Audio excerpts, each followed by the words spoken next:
Folks, welcome back to the Anchor podcast. We have with us today one of our dear friends, Mike Bileca, who's the founder of True North, a classical charter school in Florida.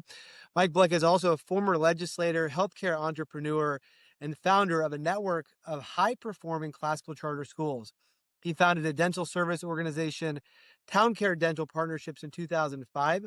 He grew that organization from a startup to 55 locations with 100 affiliated doctors supported by 1,000 employees and merged with Dental Care Alliance in 2013. In addition to his private sector experience, Mike served in the Florida House of Representatives from 2010 to 2018, serving in various capacities with a focus on education policy. He was the chairman of the Education Committee and sponsored and passed major education reform legislation in Florida during his tenure. Mike is the executive director of the Dennis Bileca Institute for Character and Excellence. The foundation has primarily funded schools that focus on virtue-based education, emphasizing classical liberal arts curriculum. He is the founder and president of True North Classical Academy Schools, which are among the top performing schools in Florida. True North's success is a byproduct of its vision that holds moral and intellectual virtue as the true aim of education. In the 2024 school year, True North serves 2,500 students across 4 charter schools and 2 early learning centers for infants through 12th grade. In 2024, True North Classical Academy received the National Blue Ribbon School of Excellence Award from the U.S. Department of Education. According to the 2025 U.S. News and World Report, True North's first 2 schools are in the top 10 in Florida and number 2 and 3 in Miami. The 2 recent schools are not yet ranked. Michael is the current chair of the Board of Trustees for Miami-Dade College, which has the nation's largest undergraduate enrollment. He holds degrees from Tulane University and a minor in philosophy and an MBA from Kellogg University. Mike Bileca, our dear friend at CLT, welcome to the Anchor Podcast. Well, thanks for having me, Jeremy. So, Mike, you've had such an amazing, accomplished career already, and still so much I know that you're going to do. You've been such a dear friend to CLT. We first met in New York City on an Mhm. Alcuin retreat back in 2017, and we've had a friendship ever since. And you've been such a champion for the work we're doing.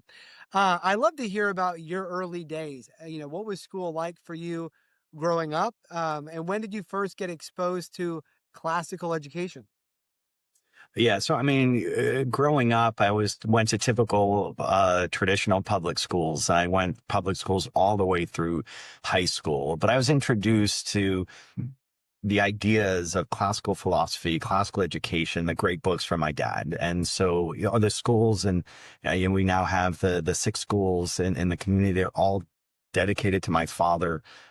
He taught at Rutgers. He's, just lived and breathed the ideals of the classical ideals and the purpose of education, what it should be, what it ought to be.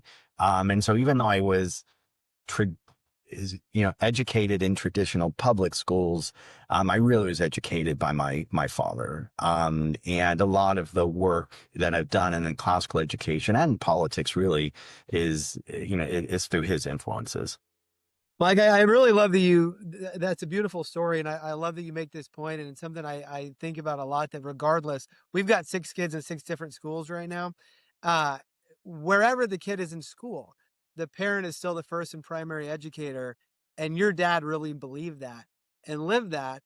And that's a beautiful story to hear. And then tell us about your journey into political life as well. I mean, you've been an entrepreneur, but were you always interested in policy? Well, my dad immigrated here, escaped the war from Romania, immigrated at 10 years old. And when he came to this country, um, he believed upon arriving after escaping the war, and he was a refugee in his own country for 8 years, that the streets were paved with gold. And he was the type, with my dad, we'd go to a sports game, they play the national anthem, and most of the time he cried during the national anthem. He just loved this country to his very being and the opportunities. And I think, I didn't have my experience in this country, not contradicted, but compared to escaping war and poverty. And so, he loves this country at a level that it's hard for the second generation to understand.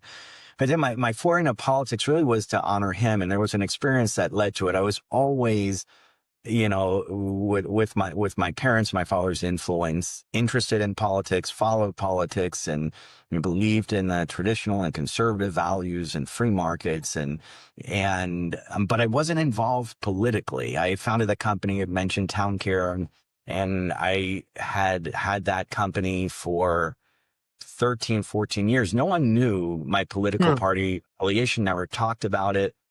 And so I wasn't active in that sense. I was grounded in my philosophy, but not active. But the turning point for me was actually my dad came to the country when I was 10. He's from the old country, from Romania. We went back when he was 72. He had not been back. And it was I was traveling at that time with a 3-month-old, a 18-month-old and a 3-year-old with my wife and my brother and his kids. And we went back, and most of the family, his family side of the family, is still in Romania. They never got to this Okay. country. And when I went, we found the house he was born, where he was chased out by fascists. His grandmother shot, my grandmother shot, his mother shot, and then traveled to the towns he had been. Every year they would move to set up and move again. And we relived that, with him, and then saw what communism had done to, even though at that time Romania was free and democratic, it was still, and still is, coming from a totalitarian system that, the everyday experience is government controlled. Even in a democratic structure, they were post-communism. So it's not a free market, robust system that's based on transparency and trust. And met family there that were still there, that went from war to freedom after World War II, to communism, to freedom again, and lost everything multiple times. And that experience forever changed me. And I remember the day or two before we were leaving, we're with family in Costanza, and one of the younger cousins, 10, 11 years old, says, "Oh, I want to come visit you in Florida." And I was like, "Oh, we'll take you to Disney World. It would be great." He goes, "No, I want to see the Statue of Liberty. I want to go see Washington, D.C." And I just started crying. It's like, and when I got back, that's when I got involved politically, because I vowed to myself, Hmm. and that experience was, I will never take this country for granted. And the structure and system and democratic ideals we have and we live under is not the norm. It's the exception. And again, even though I was brought up understanding that, and my wife's Cuban, her side of the family had the same experience, escaping communism, socialism, it became real to me. And so I went from no one knew what I was with political affiliation to volunteering for the McCain campaign, running through our offices, very involved in his campaign. And that's, I got involved in that campaign. And then I ran shortly thereafter for the Florida House. Michael, turning back just a bit, I'm thinking about one of my dear friends, Michael Ortner. He's got this unusual business story where, after working for a few years in the business world, he went to Africa on kind of a mission service trip. But there he read Aristotle's Politics for the first time. He read Ayn Rand, and it was his introduction to the classics, actually, that led him to become an entrepreneur. When you think about the classical education that you received directly from your dad, do you think that in some ways planted seeds for you to become an entrepreneur later on? It's funny because I'm from a family of educators. My sister, I have two younger sisters, both are teachers. My mom's a retired teacher. My dad had taught at Rutgers and then at one point. And my brother is a teacher, now an administrator. I went, my undergraduate was at Tulane. And I was the business guy. Like, always when I was young, I had something going, ice cream stand or garage sale. Like, I always had Love it. something Yeah. going. So everyone knew I was not the academic. I was the business guy, but I went to Tulane. These are influences from my dad. I found a teacher I loved, Dr. Berger, Rona Berger, who was in the Department of Classics at Tulane and still is. And I took undergraduate classes with her, and started. The way Tulane was, it's 2 years arts and sciences, and you go to business school.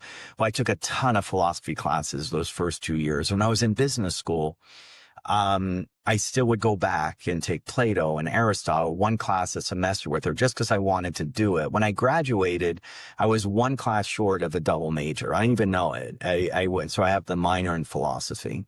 And so I did have kind of this rich exposure to the classical philosophy. I studied a lot with her, with the Greeks. And I would say it didn't inspire me. I always wanted to do business, but what it did was I learned more and applied more from my classical education background, the classical building culture, the striving for arete, for excellence, and how to shape culture and move culture, and that it's all about realization of human potential, in terms of our workforce, and very heavy in the training and development. That all came from the richness of the liberal arts education I received. Love that. That's beautiful. So you kind of had this multi-pronged background to start True North. You understood the policy side from, your Yeah. time in political office. You understood the educational side, of course, from your own formation as well.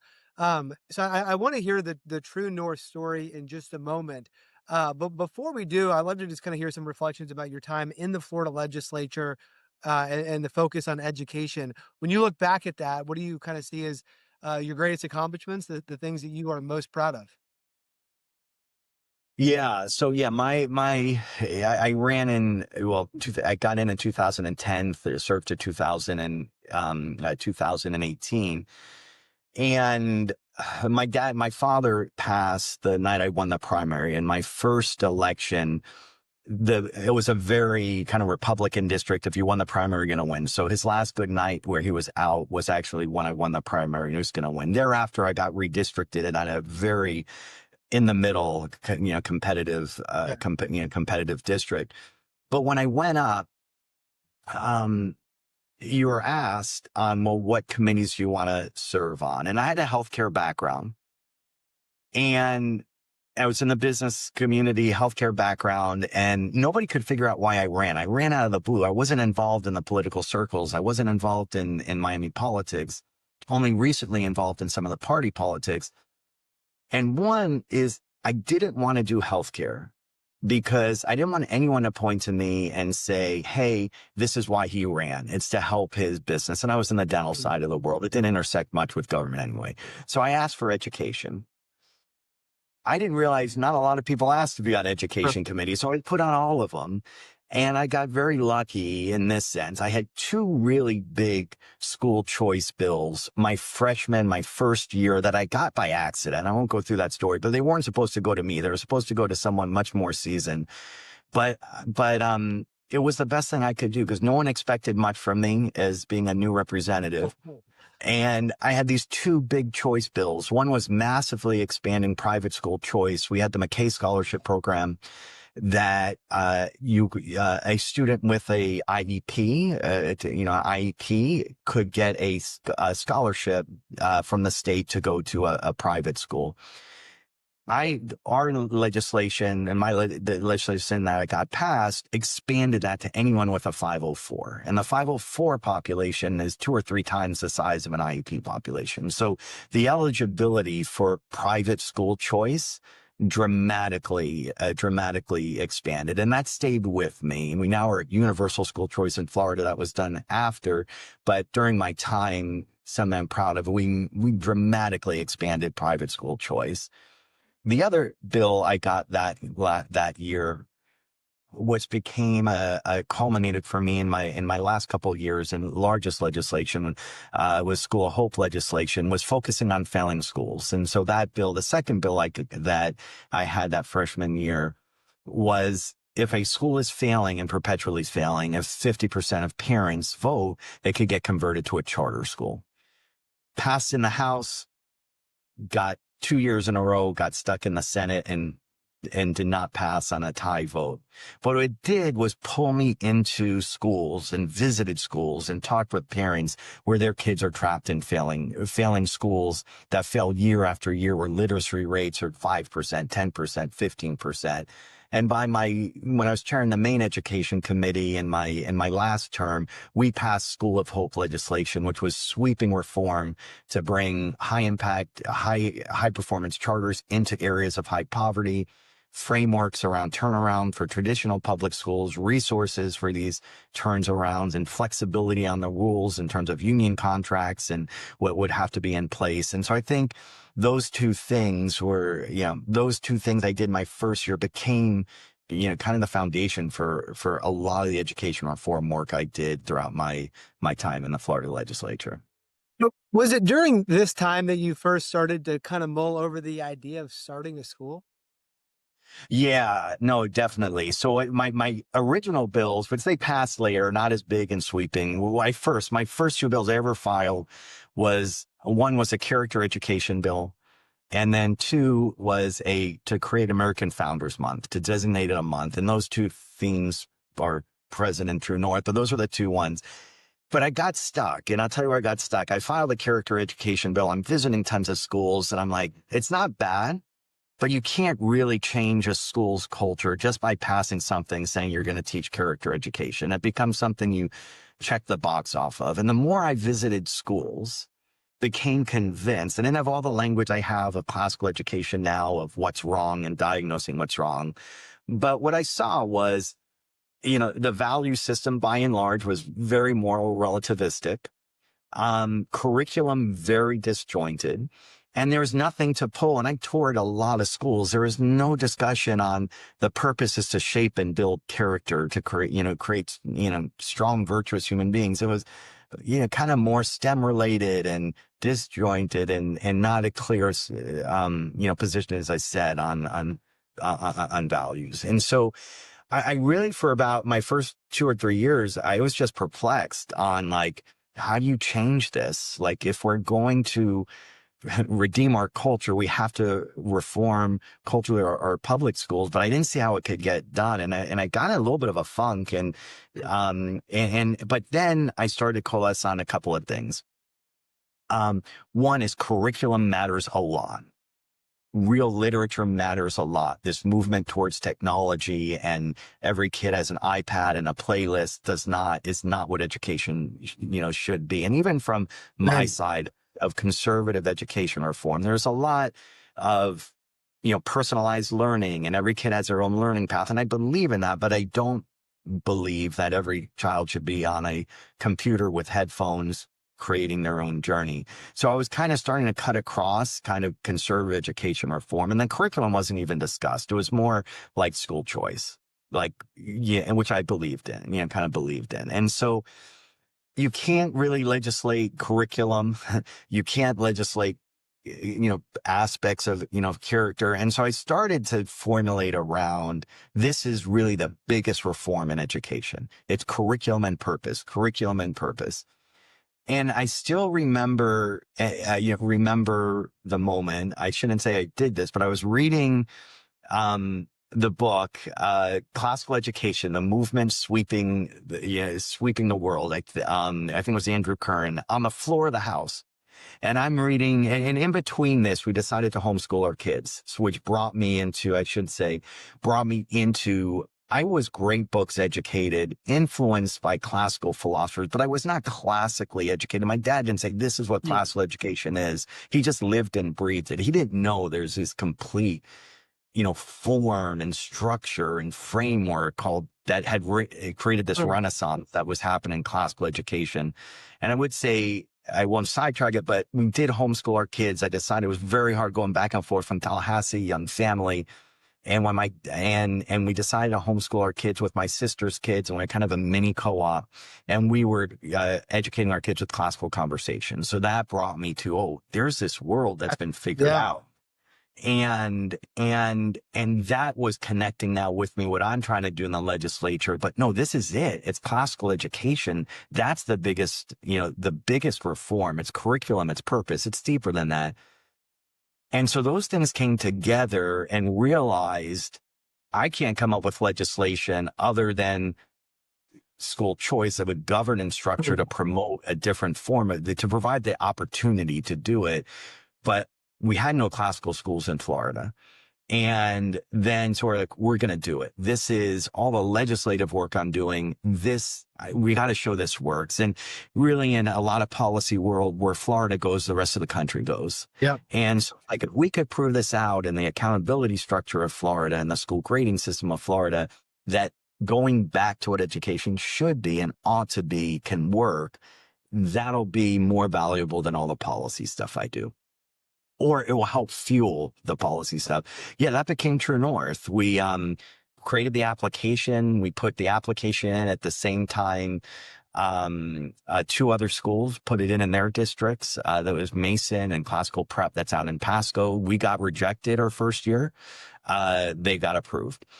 So they opened a year before us, and we opened up the following year. And it was True North still exists. In fact, is to serve the families and community we're in.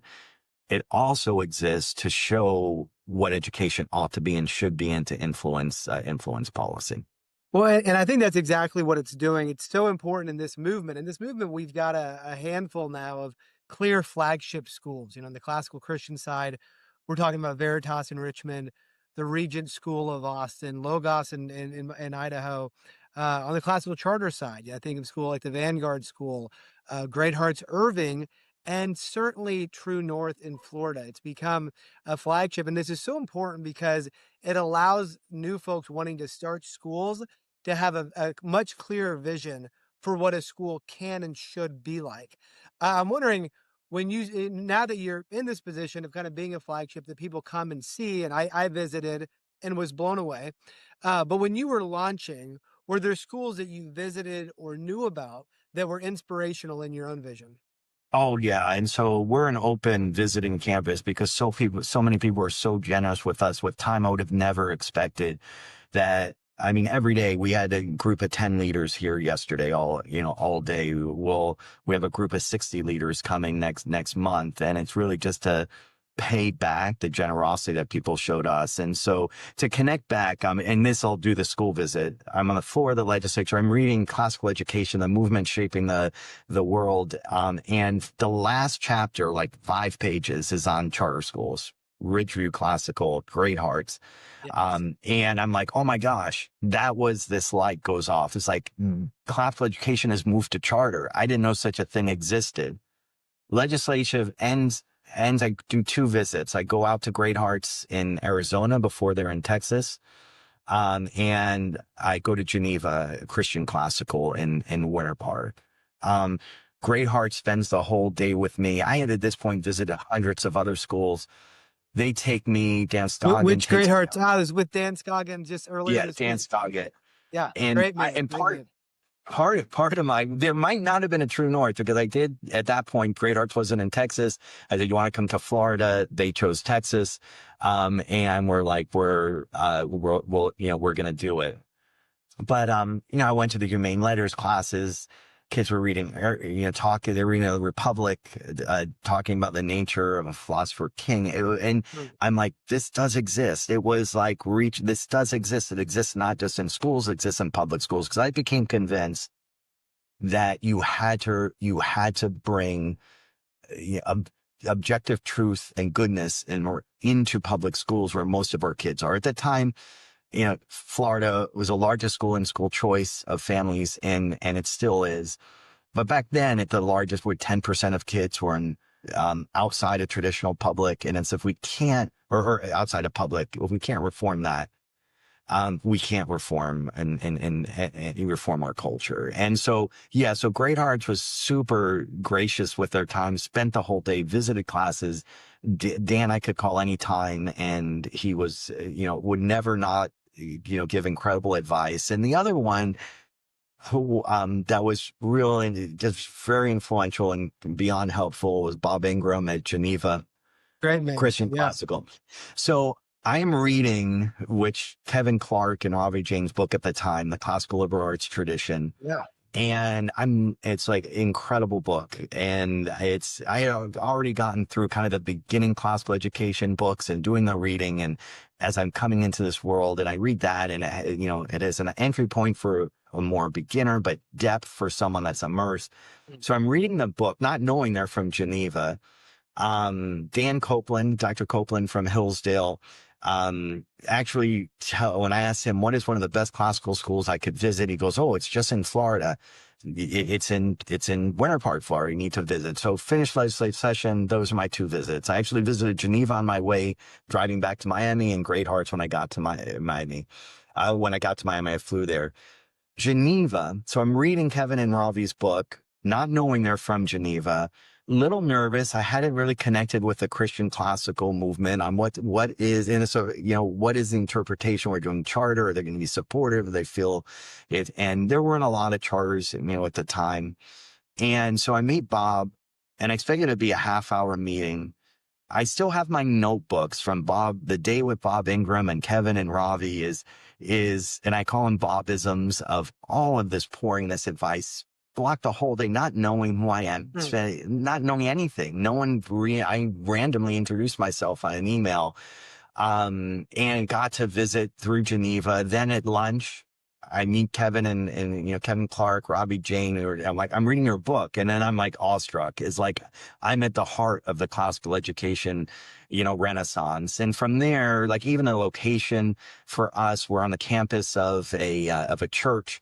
Church was a little hesitant, not knowing what this type of education we're doing. Bob writes a 2-page letter about how this is a good moral thing and they should be proud to have it on the campus of the church. And so we're a sister school with Geneva for, especially in our early years when before they would go to SCL, Ravi and Kevin one year were doing SCL training. Our teachers went up to Geneva. They did training for the teachers. They've been down.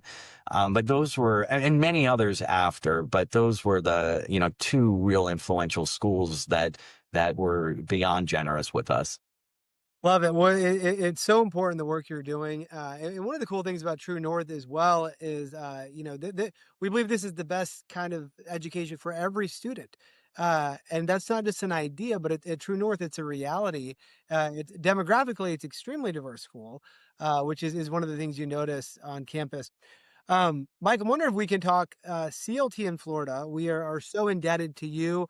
The first time we met in New York, I think you were several steps ahead of where I was with thinking the down the road implications of CLT. At that time, I wasn't seeing why we would necessarily need to move legislation.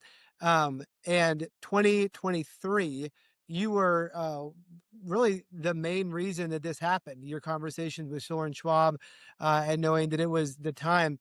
Wonder if you can kind of share a little bit about that from your perspective. For us, it was a wild year. And just to give you some numbers, 2023, we had a total of about 25,000 students take the CLT nationally. 2024, it was 150,000 nationally. This year will be 250,000 or 275,000 nationally. But that started really with getting on equal footing as the SAT and ACT for bright futures, for graduation requirements. And you're a big reason that happened. So I'd love for you to kind of tell that story a bit from your perspective as you remember it. Yes, when we met in New York, when you guys were more starting out and I was in the legislature 2017, we looked at it because it's like one of the things that always stuck with me, and this is Robert Pondicio from back then, it was Core Ah, Knowledge Foundation, love fun as you.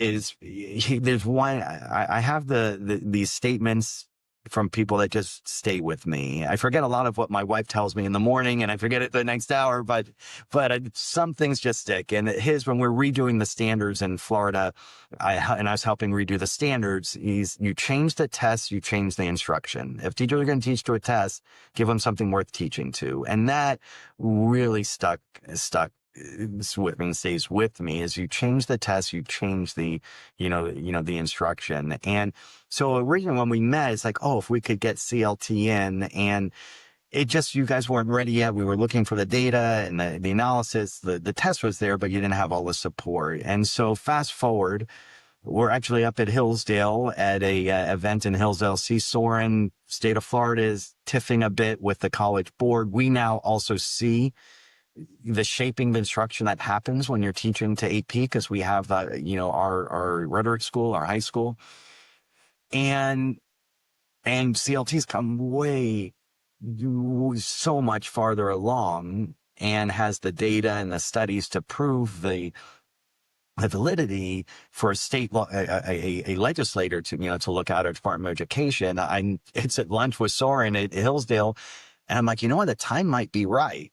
Like, let's reapproach it. And so I called the chief of staff to the Department of Education, which happens now to be the current commissioner, Commissioner Yeah. Stassi, and say, hey, I think this is, if the time's right and they're ready and CLT is ready, I think the state of Florida is ready, and they were looking for alternatives. So the timing was great. That then became a call, and in between, which you couldn't have scripted this, College Board had sent in between when the call is scheduled to when I called and when CLT has their first call with the department, the College Board writes a scathing letter to the Department of Education, including the state of doing, all sorts of off the base, Yeah. accusations. So then the game's on. Like, I don't think we had to do anything else. It's like, it Yeah. just had to, and, I still joke with the commissioner now became, commissioner is one of the main focuses during the legislative session, and is unprecedented. It was, state of Florida is always willing to be the first to do things that are meaningful and purposeful. And this was one of them. Awesome. Well, very, very grateful for you being an advocate for the work we're doing and seeing value in it. I love the way that Pondisio put it. Yeah, you change the test. You change your curriculum always. Um, Michael, we always end the Anchored podcast by talking about books. Is there one book that has been most formative for you? Maybe one that you reread every year or so. Oh, to narrow it. I mean, the one, I'm in Brothers K. That was me going through traditional public school whenever there was an independent book you could pick. My dad would give that one to me. I've read that over and over again. I've probably read it 4 or 5 times. I read it again 2 years ago. And you see the benefit of having a classical school whereas I'm reading it in isolation on my own and presenting it to class. I had my dad to talk to, getting to read that book book in community. From the classical world, Norms and Nobility with David Hicks, I read that. I try to read that every year, if not every other year. I probably read that 10 times. I think it was prophetic. One of the deepest treatises on classical education. And then we open the school year every year for a new faculty on C.S. Lewis' Abolition of Man. And so I'll Yes. lead those Awesome. discussions. And you get to the point, no matter how many times you read that, you get to the point where you realize every sentence is a masterpiece. It's not just the lines, like there's some more lines that are prominent, or people know irrigating deserts, but you realize every sentence in this crescendo of an argument that goes through that, through that book.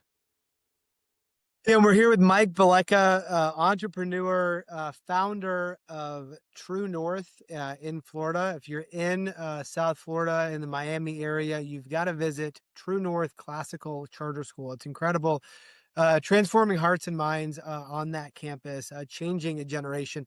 Mike Bileca, thank you for your great work, and thanks for being with us today. Oh, thanks for all the work you do, Jeremy.